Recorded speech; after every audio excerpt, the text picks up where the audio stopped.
Napubliko na ng National Citizens Movement for Free Elections o NAMFREL ang kanilang preliminary assessment sa katatapos lamang na Hatol ng Bayan 2025. May balitang pambansa si Bernard Ferrer ng PTV Live. Bernard!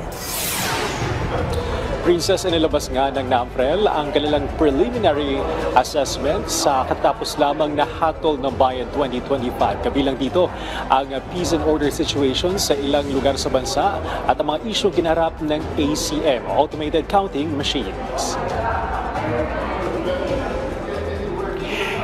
Inilabas ng National Citizens Movement for Free Elections o NAMFREL ang kanilang preliminary assessment sa katatapos lamang na Hatol ng Bayan 2025. Inuulat ng NAMFREL ang mga insidente ng karahasan sa ilang bayan ng Lanao del Sur, ngayon din sa Silay Negros Occidental at Dato Odit Sisuat sa Maguindanao del Norte.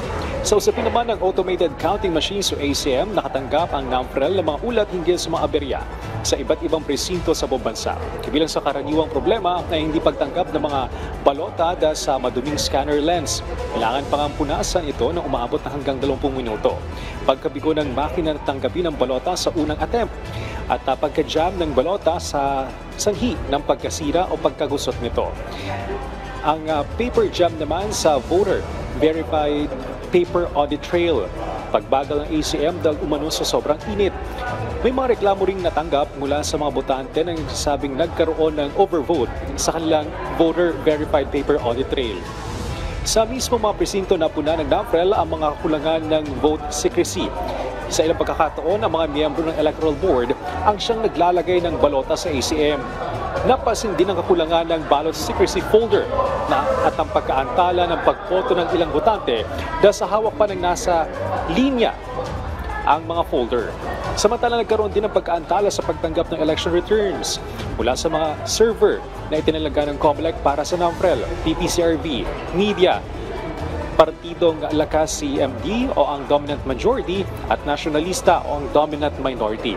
Bagamat inaasahan ng mga stakeholder na makatatanggap ng resulta ilang minuto matapos magsara ang botohan o kada 15 minuto pagkaraan ng unang transmission, nabigo umanong matupad ito. Mula sa pagsara ng botohan hanggang 8:56 ng gabi, tanging mga empty results packages ang natanggap. Ang unang may laman na package ay naglalaman lamang ng 30% ang inaasang electoral o election returns. Bukod pa rito, napaulat din ang double recording ng election returns, nagdulot ng pagbabago sa pinagsama-samang unofficial and partial results. Princess, umaasa naman ang NAMFREL na yung ilan sa kanilang mga napuna obserbasyon ay matutugunan ng COMELEC upang mapaghandaan din ang susunod na halalan sa bansa. Balik sa'yo, Princess. Maraming salamat, Bernard Ferrer ng PTV.